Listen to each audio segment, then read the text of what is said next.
Ok.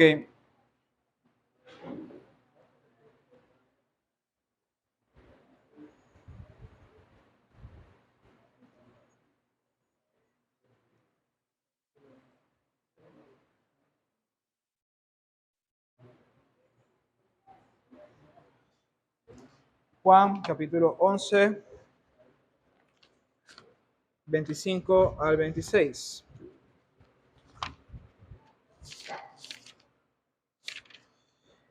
Muy bien. Dice así el Señor en su palabra. Entonces Jesús le dijo, yo soy la resurrección y la vida. El que cree en mí vivirá, aunque muera, y todo el que vive y cree en mí no morirá jamás. ¿Crees esto? El segundo texto que quiero que leamos es Primera de Juan,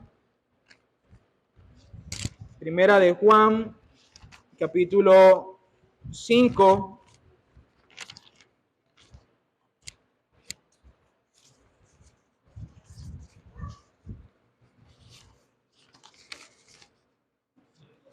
capítulo 5, 1 al 5.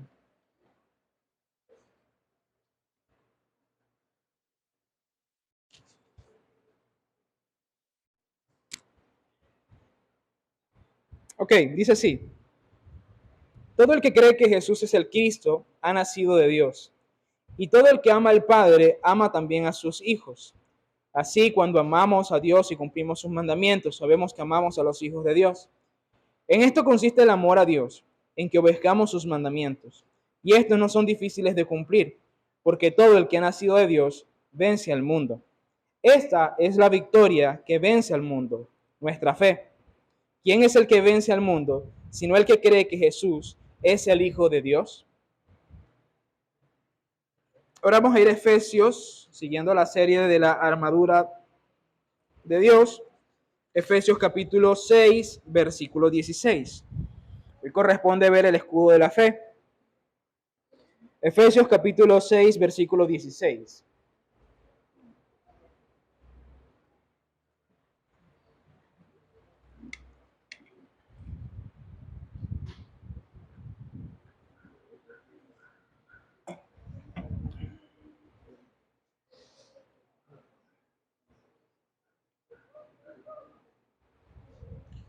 Muy bien, dice así la palabra del Señor. Además de todo esto, tomen el escudo de la fe, con el cual pueden apagar todas las flechas encendidas del maligno.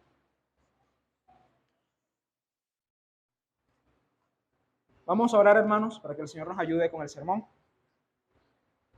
Amado Padre Celestial, te doy muchas gracias, Señor, por este tiempo que tuvimos para leer tu palabra, escuchar tu palabra, meditar en tu palabra, orar a ti, Señor, adorarte a través de himnos y cánticos. Gracias, Señor, porque tú nos das el privilegio de como iglesia congregarnos y acercarnos ante tu santo trono para rendirte la adoración que tú mereces, Señor. Y en medio de eso, tú te places, Señor, en bendecirnos. Gracias, Dios, por tu gran bondad hacia nosotros y para con esta iglesia. Señor, reconociendo que tú eres generoso con tu pueblo, específicamente con las personas que nos hemos congregado aquí hoy, quiero rogarte, pedirte, Señor, clamar ante ti, para que tú, Dios, nos des de tu gracia, nos des de tu amor y de tu bondad, y que nos permita, Señor, entender tu palabra, aplicar tu palabra, escribir tu palabra en nuestro corazón y llevarla a la práctica. Te pido, Señor, que tu palabra venga con nosotros con impacto, con realidad, que realmente nosotros podamos hoy ser instruidos para tener una fe vigorosa que pueda apagar los dardos o las flechas del maligno. Te pido, Señor, que realmente tú pongas a nuestra iglesia en defensa en contra de las acechanzas del diablo, Señor, y que podamos realmente salir victoriosos en cada batalla. Yo te pido, Señor, de que cada uno de mis hermanos el día de hoy sea edificado, sea confortado, sea exhortado, y que tu nombre, Señor, sea glorificado por medio de la vida de cada uno de ellos. También te pido, Señor, que tengas compasión de mí.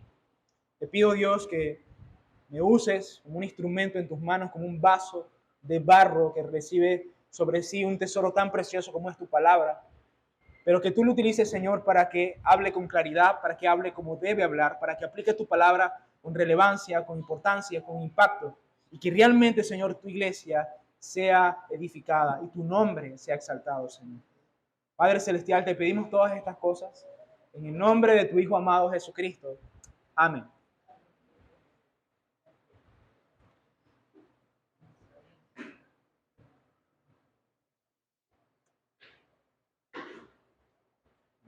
Cada vez que pasa eso, me recuerda a una frase de un...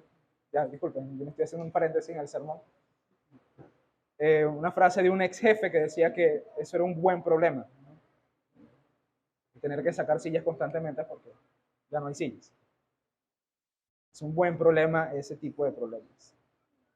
Volviendo al sermón, hermanos, hoy toca el escudo de la fe, referente a la serie de la armadura de Dios.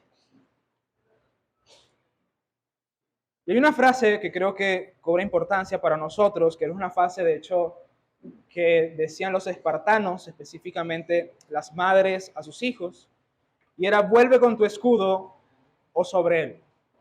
Vuelve con tu escudo o vuelve sobre él. Y esto lo decían sus madres cuando sus hijos iban hacia la guerra.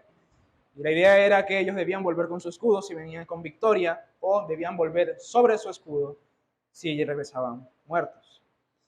Y esta era la idea, ¿no? El significado que se encontraba en estas palabras, que son palabras fuertes dichas de parte de una madre, es que los espartanos solamente tenían dos opciones: regresar victoriosos o regresar muertos.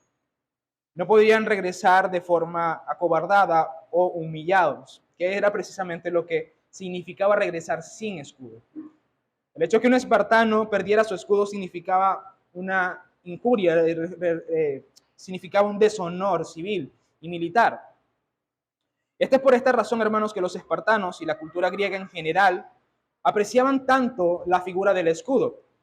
Y es que este escudo, es decir, el instrumento del escudo, no solamente era importante porque protegía individualmente al guerrero, sino porque también protegía a los demás.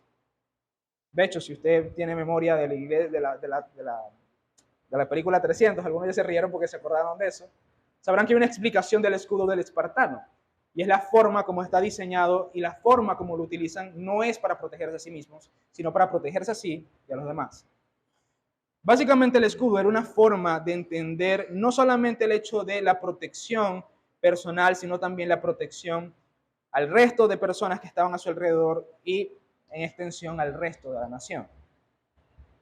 El escudo en términos de defensa es la parte más importante de la indumentaria de un guerrero, por lo menos en cuanto a los conceptos que tenían los efesios, que es a quienes Pablo les escribe, ¿no? Porque los efesios eran una nación griega. Ellos tenían en cuenta esto. De esta manera, por eso es que Pablo, cuando empieza este texto, que es Romanos, Efesios capítulo 6, versículo 16, por lo menos en la versión Reina Valera, dice sobre todo. Y ese sobre todo significa ante todas las cosas, tomen el escudo de la fe. Es decir, si hay algo que ustedes deben tomar de la armadura de Dios, sobre todas las cosas que deben tomar de la armadura de Dios, ese es el escudo de la fe. Y tiene todo el sentido del mundo, porque un cristiano sin fe no es cristiano. Un cristiano sin fe no es salvo. Es necesario que ante todas las cosas nosotros tomemos el escudo de la fe. Y esta era una forma, pues, como el apóstol Pablo señala lo importante que era esto, en cierto sentido para un guerrero en general, pero también para cristiano. El cristiano es demasiado importante el escudo de la fe. Y hermanos, la importancia de este escudo radica en que hay ataques que no pueden ser enfrentados sino solamente con él.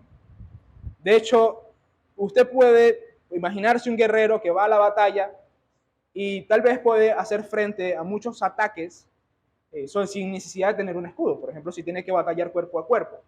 Pero hay un tipo de armas que utilizaban los enemigos, específicamente un tipo de armas y de ataques que utiliza Satanás, que no pueden ser enfrentados si no es a través de la fe. Y esto es lo que él llama, bueno, la Reina Valera dice los dardos encendidos del maligno, la NBI dice las flechas encendidas del maligno. Porque usted puede tener una espada, puede tener una coraza, puede tener toda la indumentaria de un guerrero, pero si no tiene un escudo, esas flechas van a penetrar y lo van a quemar y lo van a destruir. La única manera de hacer frente a este tipo de ataques es a través de la fe. Para aplicar pues este versículo, vamos a responder a dos preguntas. Primero, la pregunta número 1 es ¿cómo tomar el escudo de la fe? Que vamos a hablar específicamente de cómo Dios forma la fe en el creyente, cómo se fortalece la fe en el creyente y qué debemos hacer con respecto a eso. Y el segundo punto es cómo usar el escudo de la fe. Allí vamos a hablar un poco de cuáles son los ataques que Satanás utiliza en contra de los cristianos, aunque ya yo he hablado un poco de este tema, pero vamos a hablar específicamente de cuáles son los ataques que Satanás utiliza en contra de los cristianos y cómo el escudo de la fe nos permite salir victoriosos o ilesos en contra de esos ataques. Quiere el Señor darnos este escudo, ayudarnos a usarlo y a apagar los dardos ardientes del maligno. Primero quiero explicar una cosa, hermanos, y es que el escudo al cual se refiere Pablo no es un escudo pequeñito, ¿no? O sea, a veces hay unos escudos que son así como circulares, que casi que parecen una pelota grande, sino que era un escudo bastante ancho y largo, ¿no? Se dice que medía 1,2 m. Bueno, para que usted se haga una idea, yo mido 1,67, o sea, que es casi la mitad de mi cuerpo. Y 0,75 de ancho, que primero que debe ser como una cosa así. Es decir, era tanto de alto como de ancho, era un escudo bastante grande. De hecho, yo me imagino que era bastante pesado. John Stott, en un comentario sobre los Efesios, dice que este escudo consistía en 2 piezas de madera pegadas y cubiertas con tela, y después de la tela era pegada con piel. De hecho, esa es la razón por la cual apagaban los dardos encendidos. Y esto estaba ceñido con hierro por arriba y por abajo. Este escudo tenía la función de cubrir al guerrero, también cubrir al resto de sus compatriotas, pero también era una armadura diseñada especialmente para poder apagar este tipo de proyectiles. Dicho sea de paso, no solamente eran flechas, sino dardos, piedras y un montón de cosas. Este era como una clase de armamento diseñado especialmente en contra del fuego. Podría decir que pues, se parecía mucho al tipo de vestimenta que utilizan los bomberos en la actualidad, ¿no? Ahora bien, cuando nosotros entendemos por qué Pablo utiliza este término, el término escudo, y para hablar de la fe y para hablar de los dardos o las flechas encendidas del maligno, entendemos, hermanos, que hay ciertos ataques que Satanás utiliza que solamente pueden ser apagados por parte del cristiano a través de la fe. Dicho esto, quiero que tomemos en cuenta entonces cómo nosotros podemos fortalecer nuestra fe, cómo nosotros podemos tomar el escudo de la fe, pero específicamente cómo fortalecer nuestra fe. Porque de nada vale que tú tomes una fe débil, de nada vale que tú tomes una fe enclenque, que no está bien fundamentada en la palabra de Dios. Y lo primero que yo quiero que usted tome en cuenta para tomar el escudo de la fe es que nosotros tenemos que estar asiduos a la palabra de Dios y a sus promesas. Para esto es necesario primero definir qué es fe. Ya creo que muchos de ustedes lo saben. Hebreos capítulo 11, versículo 1 define la fe. Dice que la fe es la convicción en lo que se espera y la certeza de lo que no se ve.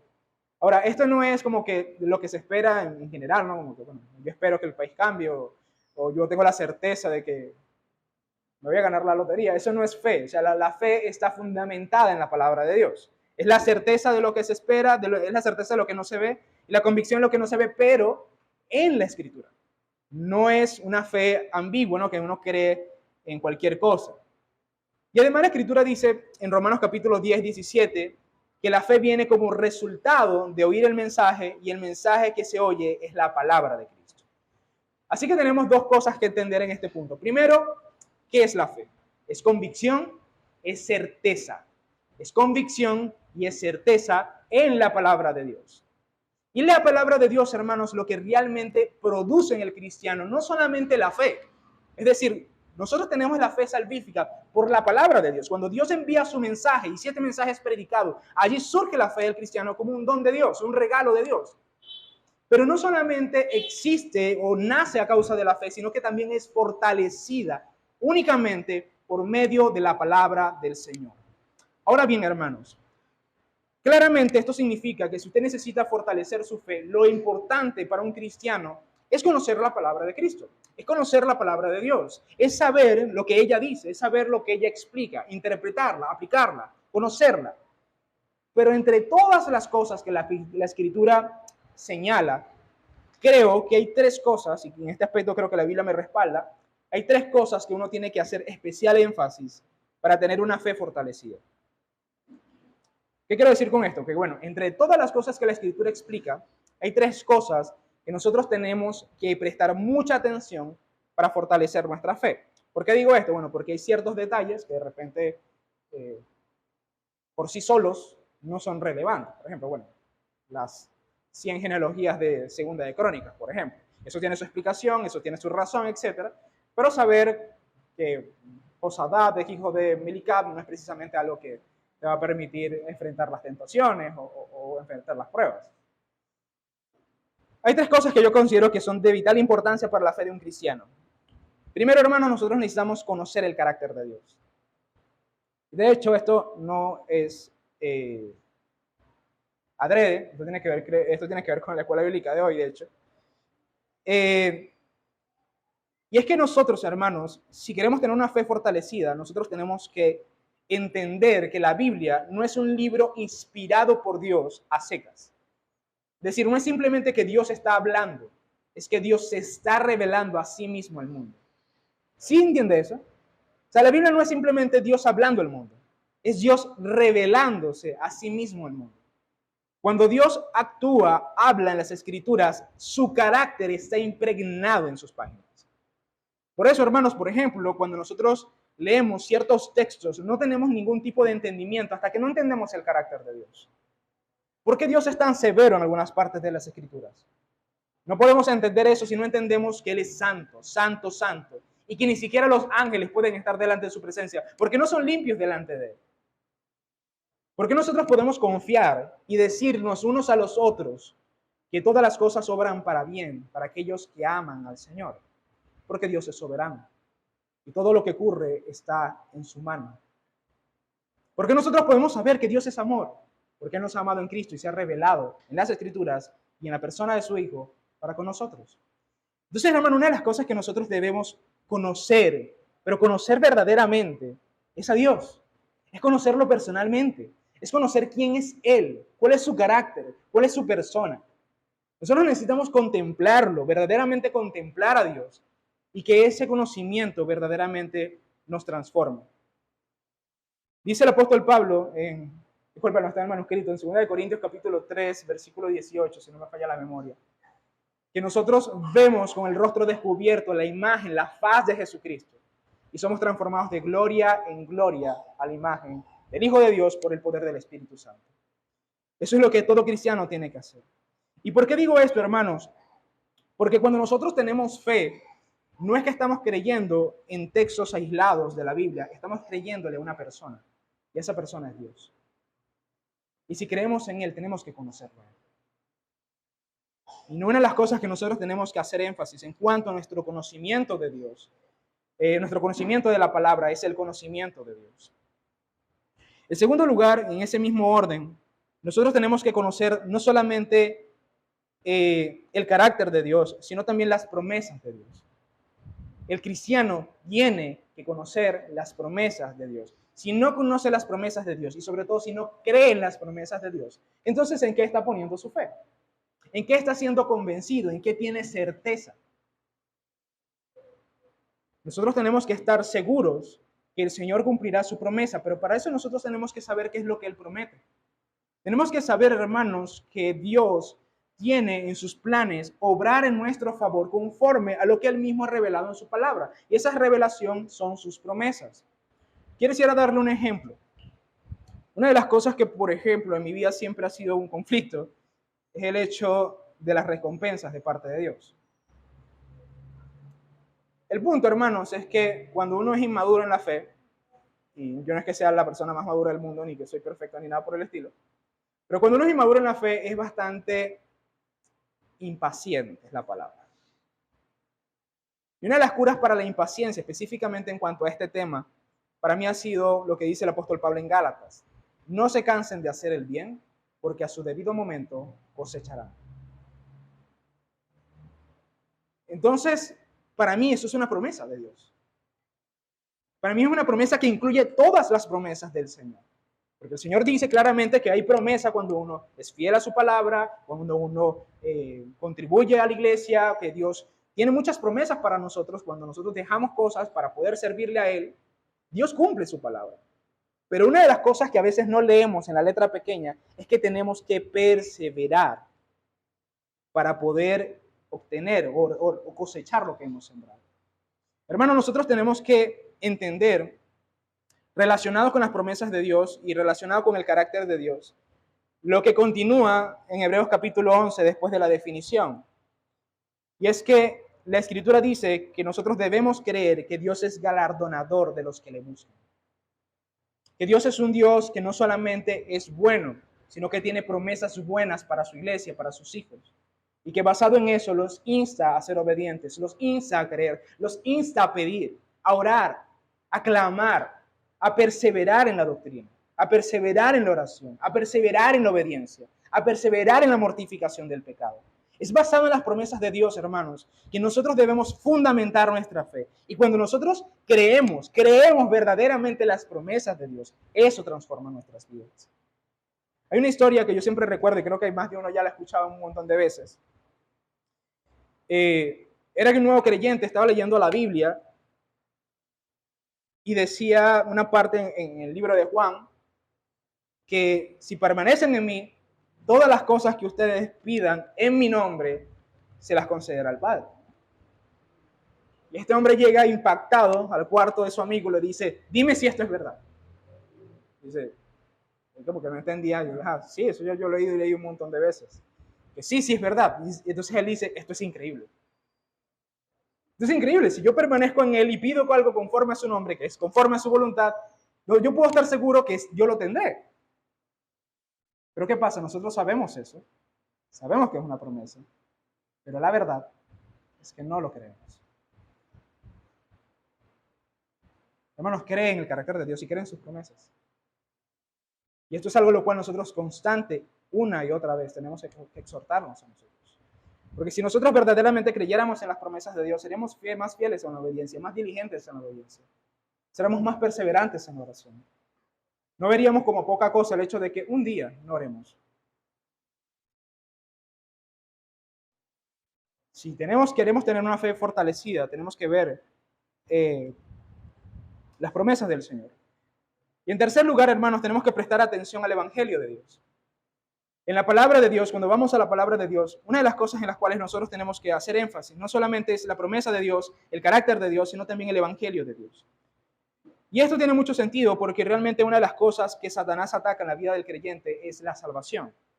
Es el hecho de atacar directamente su convicción si es salvo o no es salvo. Y para esto, hermanos, es necesario que nuestra fe esté centrada en el Evangelio, pero que tengamos muy en claro de qué trata el Evangelio.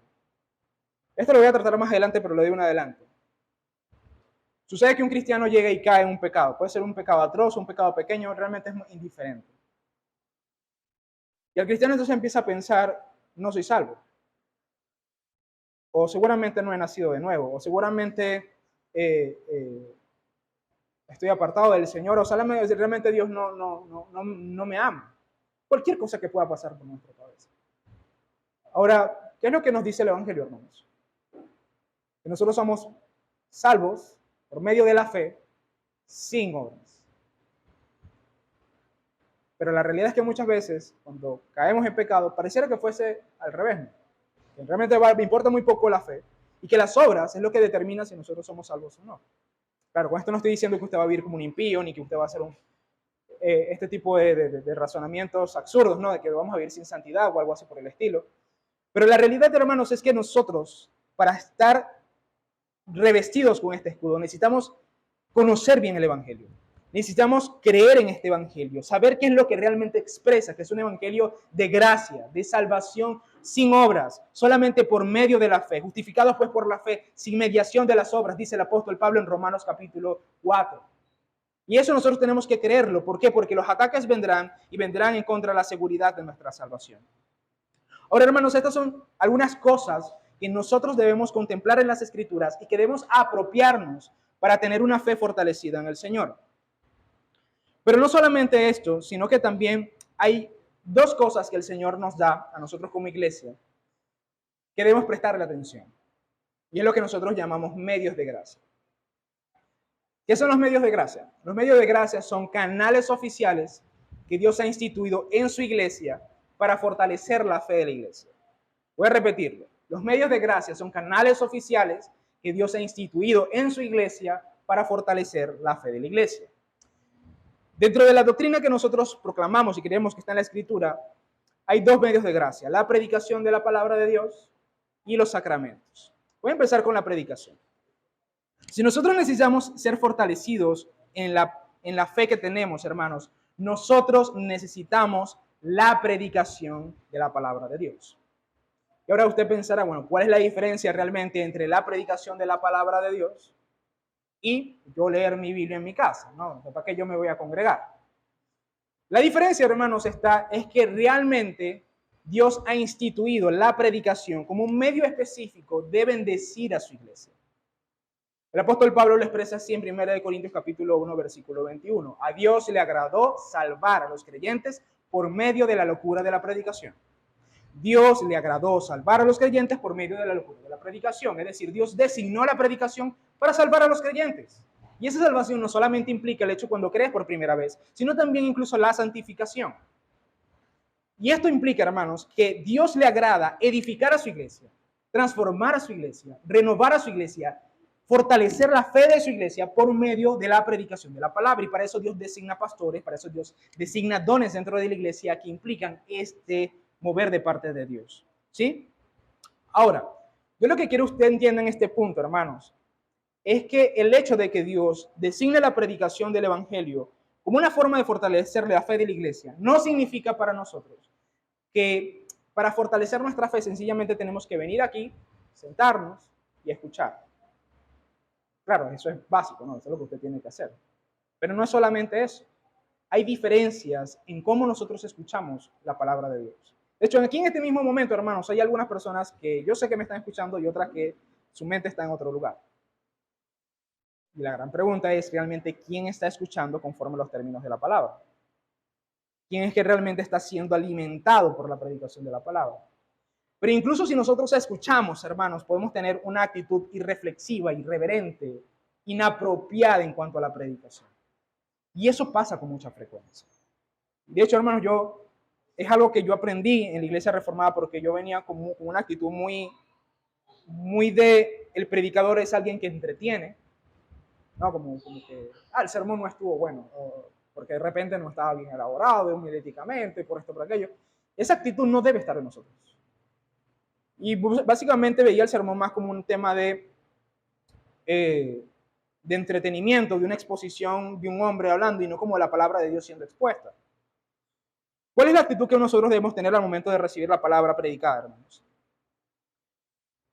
Para responder a esta pregunta, voy a tomar prestado el Catecismo Mayor de Westminster porque creo que su forma de expresarlo resume de una manera bastante elocuente el deber que nosotros tenemos que tener al momento de recibir la predicación. Y hace la pregunta, ¿qué se requiere de aquellos que oyen la palabra predicada? Fíjense lo que dice. De aquellos que oyen la palabra predicada, se requiere que la entiendan con diligencia, preparación y oración, que comprueben lo que oyen con las escrituras y que reciban la verdad con fe, amor, mansedumbre y prontitud de ánimo, como la palabra de Dios, meditando y conferenciando sobre ella. Conferenciando se refiere a conversar sobre ella. Guardándola en el corazón y manifestando los frutos de ella en la vida. Ahora, ¿qué quiere decir todo esto, hermanos? Nosotros debemos tener ante la palabra predicada una reverencia. Debemos incluso prepararnos. Deberíamos orar al Señor antes de recibir la palabra de Dios. Y no me estoy refiriendo a la oración que yo hago antes de la predicación. Eso es entre la semana, hermanos. Eso es el sábado, el viernes, el jueves. Que Dios bendiga tu vida y la bendiga de la iglesia por medio de la predicación de la palabra. Y esto es algo de vital importancia para nosotros. Cuando nosotros recibimos la palabra de Dios, no solamente debemos escuchar, sino que también debemos meditar y considerar. Como dice Santiago, no siendo oidores olvidadizos, sino que recordemos entre semanas, que tomemos decisiones concretas en torno a lo que hemos recibido. ¿Y sabes qué es triste, hermano? Que muchas veces nosotros esto lo vemos con toda... No le damos la importancia que tiene. Por ejemplo, ahorita, hermano, nosotros tenemos sermones en audio. Si usted no viene para la predicación, se le manda el sermón en audio. Lo puede ver en video, lo puede ver en YouTube, lo puede poner en 1.5 para que sea más rápido, lo puede poner en 0.5 para que sea más lento. O sea, básicamente, hermanos, tenemos todos los medios posibles para poder recibir la palabra de Dios. Y sabe lo que me da tristeza, que a veces yo pregunto si escuchan la predicación y dicen que no. Ahora, no estoy aquí acusando a nadie. Pero es triste, hermanos, porque es una actitud a la cual nosotros debemos arrepentirnos. Es una actitud de la cual nosotros debemos arrepentirnos, porque no es ni siquiera porque sea la predicación del pastor Julio o de cualquier pastor. Es que es un medio de gracia que Dios ha instituido en su iglesia. No es la predicación del pastor, es el medio de gracia de Dios para su iglesia, para fortalecer su fe. No me estás despreciando a mí. A mí realmente no me importa si me escuchas o no me escuchas. A mí personalmente. Eso no me importa, eso me importa muy poco. Pero como decía John Wesley, si la palabra de Dios está siendo predicada, es la palabra de Dios, no la voz de un hombre. Entonces, en ese sentido, hermanos, nosotros tenemos que tener mucha más reverencia en cuanto a la predicación y tratarla con el respeto que la Escritura demanda de nosotros. El segundo elemento, hermanos, son los sacramentos. Los sacramentos son dos, la Santa Cena y el Santo Bautismo. Sobre el bautismo, básicamente tenemos muy poco que hacer porque el bautismo se practica una sola vez y para siempre. ¿Ok? El bautismo se recibe una sola vez y básicamente ya usted recibió el medio de gracia. En ese caso, la única tarea que queda para nosotros es recordar nuestro bautismo constantemente. Es necesario que nosotros recordemos que hemos sido bautizados y por lo tanto, así como el agua limpia nuestro cuerpo, por ejemplo, se puede acordar cuando se baña, así la sangre de Cristo nos limpia de todos nuestros pecados y todas nuestras culpas. Tiene que hacer memoria del sacramento para poder tomar provecho de parte de él. Pero de una forma mucho mejor es la Santa Cena, porque la Santa Cena es el sacramento regular de la iglesia, por lo menos en nuestro caso, que lo tomamos una vez al mes.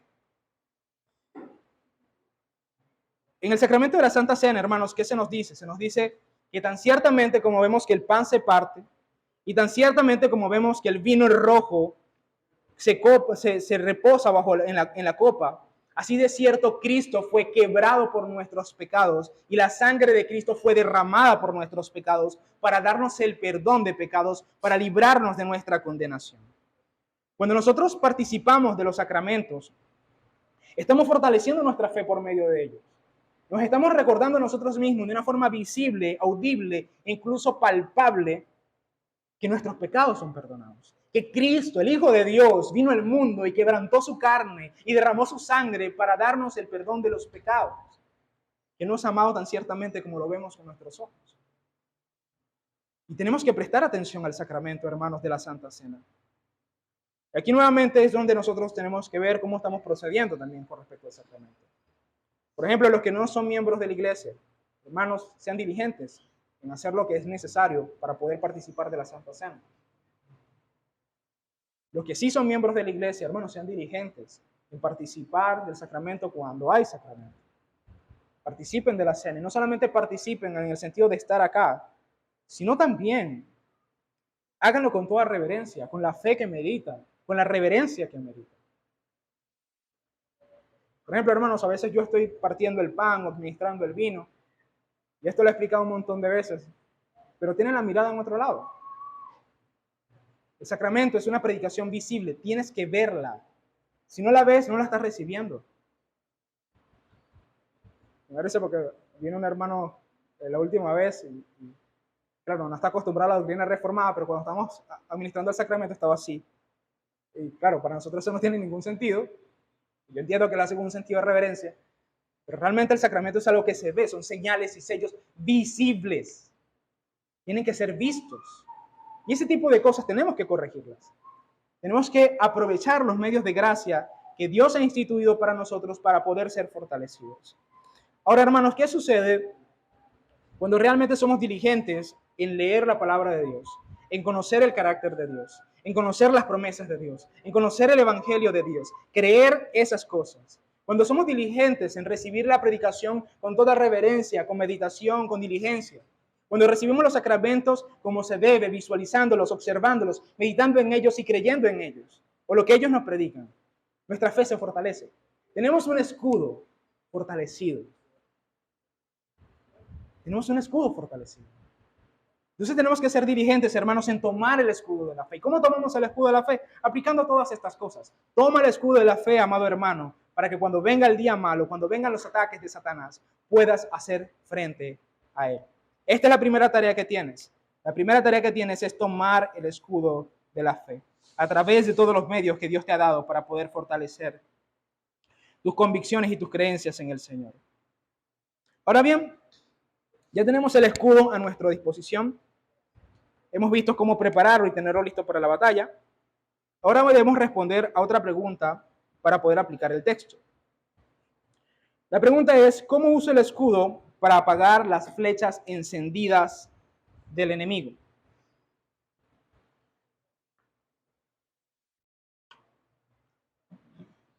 Hermanos, la Biblia y el texto de Efesios capítulo 6 nos dice con clara disposición que Satanás nos va a atacar, que los demonios nos van a atacar, que ellos son nuestros enemigos y que nosotros tenemos una lucha contra ellos. Ahora bien, cabe la pregunta, ¿a qué nos estamos refiriendo con estas flechas encendidas del maligno? Y realmente el texto no especifica a qué se refiere, por lo que tenemos que entender que son los ataques generales que Satanás esgrime en contra de su iglesia o de la iglesia del Señor. Nosotros hemos mencionado que estos proyectiles eran flechas encendidas que eran enviadas a los guerreros y que estos eran apagados a través del escudo que había sido específicamente confeccionado para eso. Así que podemos entender por la equivalencia que básicamente es cualquier tipo de ataque en contra del cristiano en general. En este sentido, creo que podemos enumerar 3 ataques que Satanás esgrime en contra de los cristianos. El primer ataque que Satanás esgrime en contra de los cristianos, hermanos, son las tentaciones. De hecho, la Biblia lo define como el tentador, ¿no? Él es el que toma ocasión para poder presentarnos el pecado y llevarnos a él. Satanás tiene la tarea, hermanos, de presentarnos el pecado como inofensivo, como una oportunidad para ser felices, como una oportunidad de encontrar deleite. Y muchas veces, hermanos, lo que Satanás dice o lo que Satanás presenta como pecado, como tentación, no es necesariamente mentira, porque la realidad es que la Biblia sí dice que el pecado es momentáneamente placentero, por lo menos para la carne. Y eso es una realidad.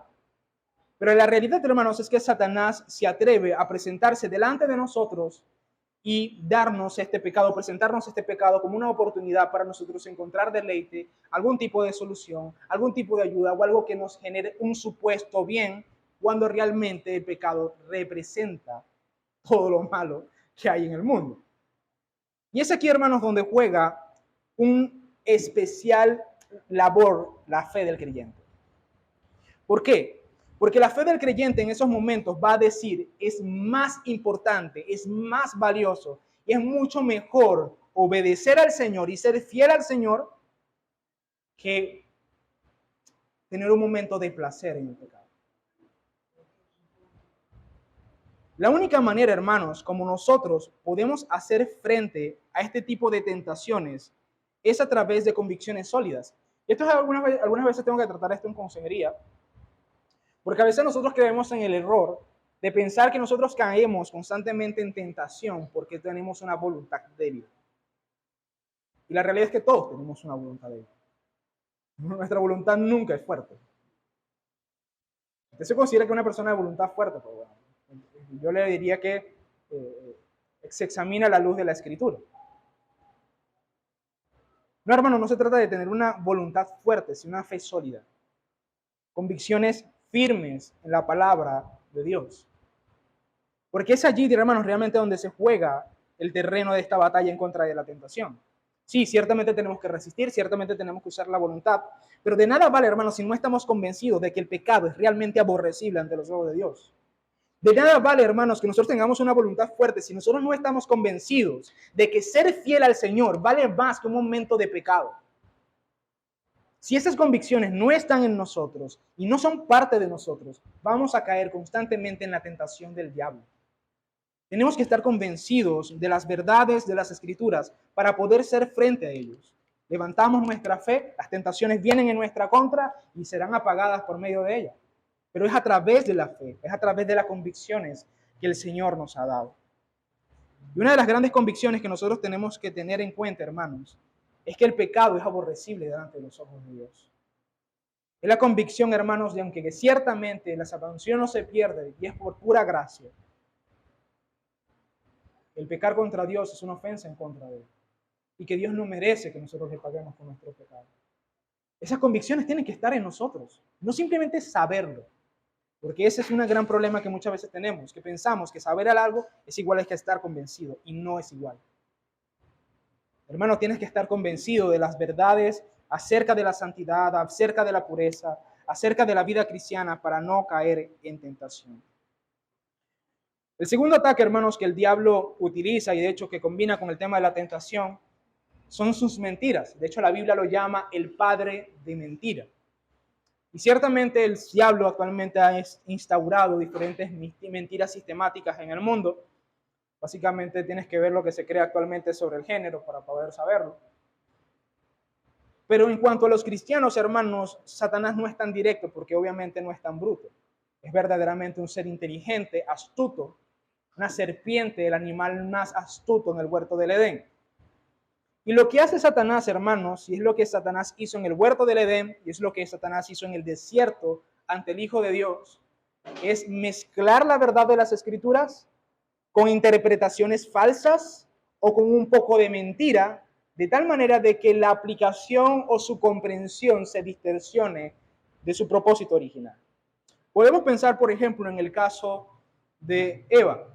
Satanás no dice directamente que Dios les había mentido, que Dios les había dicho que iban a ser como Dios. Él empieza una conversación un tanto sutil y él empieza a tomar algunos aspectos de la verdad de una manera muy detallada, ¿no?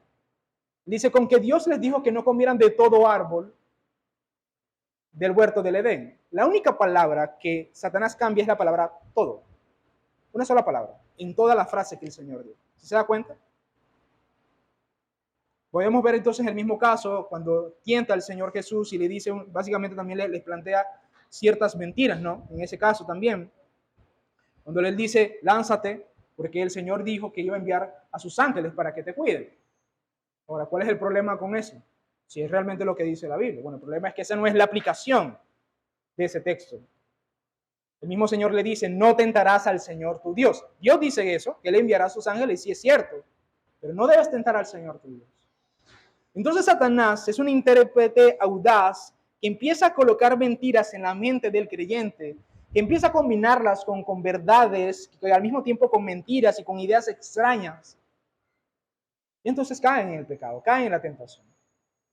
Por ejemplo, usted puede pensar que la salvación es solamente por gracia y pensar, bueno, si la salvación es solamente por gracia y la salvación no se pierde, entonces yo puedo pecar, ¿no? No pasa nada si yo peco, porque al final de cuentas Dios me perdona. Mentira diabólica, hermano. Mentira diabólica. Sí pasa. Vamos a decir que vas a perder la salvación, pero te vas a meter en un problema y vas a ofender al Señor y vas a hacer lo malo delante de Él.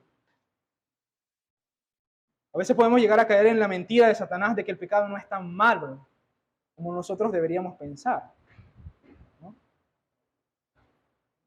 Que desobedecer al Señor en algunos mandamientos pequeñitos no tiene nada de malo.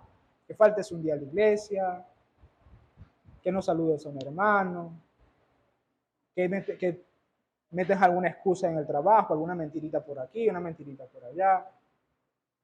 Son mentiras del diablo. Porque por cada pecado, hermano, que tú has cometido, Cristo Jesús murió en la cruz. Cuando tú pienses que un pecado es pequeño, mira la cruz y di si es pequeño. Porque no hay pecado pequeño. Entonces, hermanos, no podemos dejarnos llevar por las mentiras de Satanás. ¿Y cómo hacemos esto? Levantando el escudo de la fe. ¿Y cómo es que nosotros podemos levantar el escudo de la fe? Yendo a las Escrituras y teniendo convicciones sólidas en lo que Dios dice clara y llanamente en su palabra. Tener convicciones sólidas en cuanto a lo que la Escritura dice, en cuanto a la santidad. Tener convicciones sólidas en cuanto a lo que la Escritura dice, en cuanto al pecado, al Evangelio, al carácter de Dios. Tenemos que tener fuertes convicciones en esas cosas para que cuando vengan las mentiras podamos hacer frente a ellas. Para que podamos tener consistencia en cuanto a nuestra vida cristiana. Y finalmente, hermanos, tenemos que tener nuestra fe para cuando vengan los ataques en contra de nuestra conciencia. Esto lo dice, por ejemplo, William Gurnall en el libro La armadura, el cristiano con toda la armadura de Dios. Y es que muchas veces Satanás lanza sus flechas en contra de la conciencia de los creyentes en dos sentidos. El primer sentido, hermanos, es cuando caemos en pecado, cuando somos inmaduros, cuando caemos en tentación, cuando estamos faltos de fruto. A veces Satanás susurra en el oído del creyente es que tú no eres salvo, es que tú no eres escogido por Dios, es que realmente tú eres un hipócrita, tú no eres cristiano, los cristianos no viven así. Los cristianos realmente no luchan contra el pecado como tú luchas.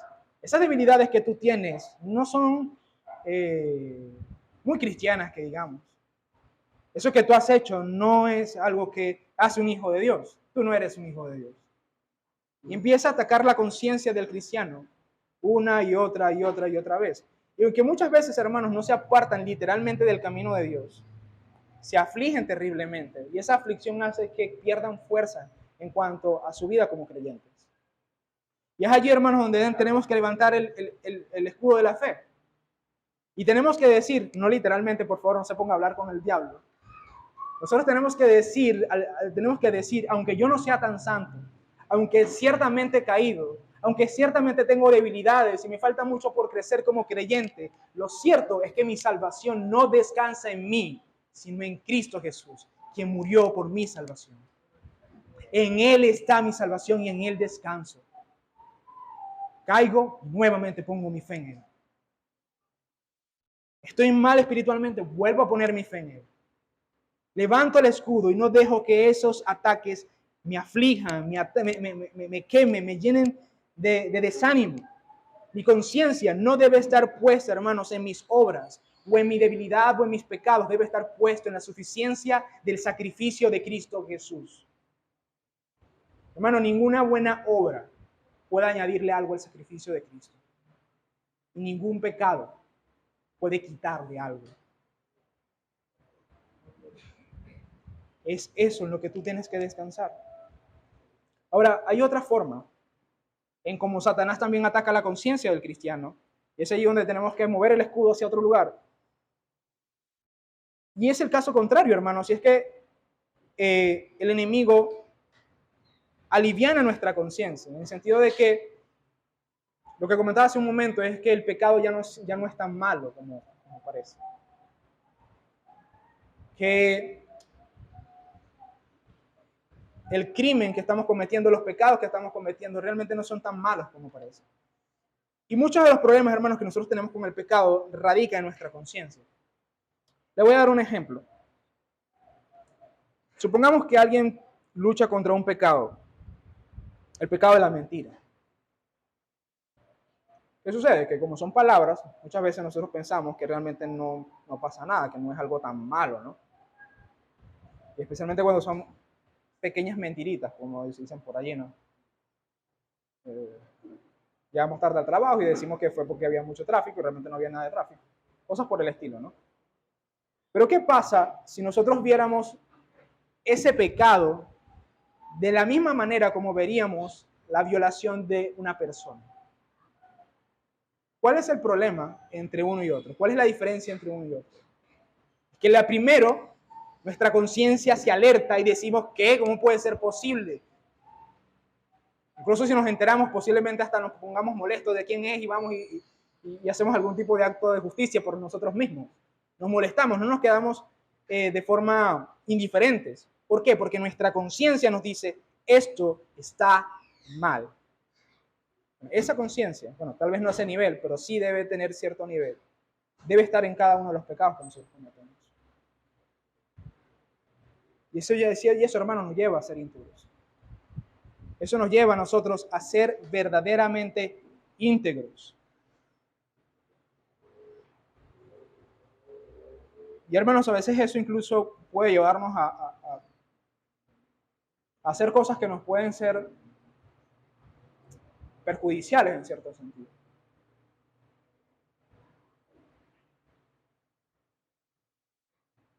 Y es aquí, hermanos, donde nosotros tenemos que estar más dispuestos a estar acuerdos o de acuerdo en nuestra vida con nuestras convicciones que antes que recibir el bien.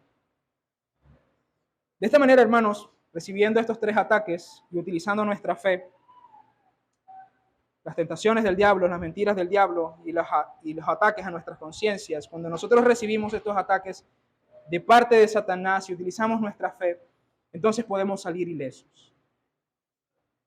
Pero sobre todo, amados hermanos, nuestra fe tiene que estar puesto en nuestro comandante, en nuestro Rey Jesús. Debemos recordar lo que dice el libro de Hebreos capítulo 12, versículo 2 al 3. Fijemos la mirada en Jesús, el iniciador y perfeccionador de nuestra fe, quien por el gozo que le esperaba soportó la cruz, menospreciando la vergüenza que ella significaba, y ahora está sentado a la derecha del trono de Dios. Así pues, consideren a aquel que perseveró frente a tanta oposición por parte de los pecadores, para que no se cansen ni pierdan el ánimo. Nosotros tenemos que poner nuestra fe en el Señor Jesús. Nosotros tenemos que poner nuestra fe en Cristo. ¿Por qué? Porque Él también fue atacado, hermanos. Porque Él también fue tentado. Pero Él salió ileso. Porque Él tuvo la convicción del gozo que tenía por delante. Nosotros tenemos que imitarlo a Él, pero viéndolo a Él. Y cuando nosotros lo vemos a Él y ponemos nuestra mirada en Él y lo imitamos en este sentido, entonces, no importa cuántas flechas lance Satanás, tenemos un escudo impenetrable que no podrá ser atravesado. Porque ese es el escudo que el Señor Jesucristo nos ha dado. ¿Y sabes la bendición que se encuentra en este texto también? El Señor dice que Él es el iniciador y perfeccionador de nuestra fe. Él es el que en última instancia nos dará la fe que necesitamos para hacer frente a los ataques de Satanás. Vamos a orar. Amado Padre Celestial, te doy gracias, gracias te damos, Señor, por habernos dado la fe que tenemos el día de hoy. Te pedimos, Señor, que tú nos ayudes a perfeccionar esta fe, a madurar en esta fe, que podamos poner nuestras convicciones en las promesas, en el carácter y en el Evangelio de Dios, que podamos sacar provecho, Señor, de la predicación y de los sacramentos, que podamos levantar, Señor, el escudo de la fe en contra de las tentaciones, las mentiras y los ataques a nuestra conciencia de parte del maligno, Señor, y que realmente salgamos ilesos en cada uno de sus ataques. Señor, danos una fe viva, danos una fe fuerte, danos una fe sólida. Si alguno de nosotros está siendo probado, Señor, como dice tu palabra, tú lo haces para perfeccionar nuestra fe, para poder purificarla de la suciedad y de las imperfecciones. Ayúdanos a perseverar, a ser fieles a ti y tener una fe sólida en tu palabra y en tus promesas y en tu carácter, para así, Señor, mantenernos íntegros cada día. No solamente por nosotros, sino también por nuestros hermanos. Así que, Señor, te pido hoy por mi iglesia, por mis hermanos, por los niños, por los adultos, por cada uno de los que estamos acá. Danos esa fe, Señor. Fortalécenos esa fe y llénanos cada vez más de tu santa palabra. En el nombre de Jesús te lo pido. Amén.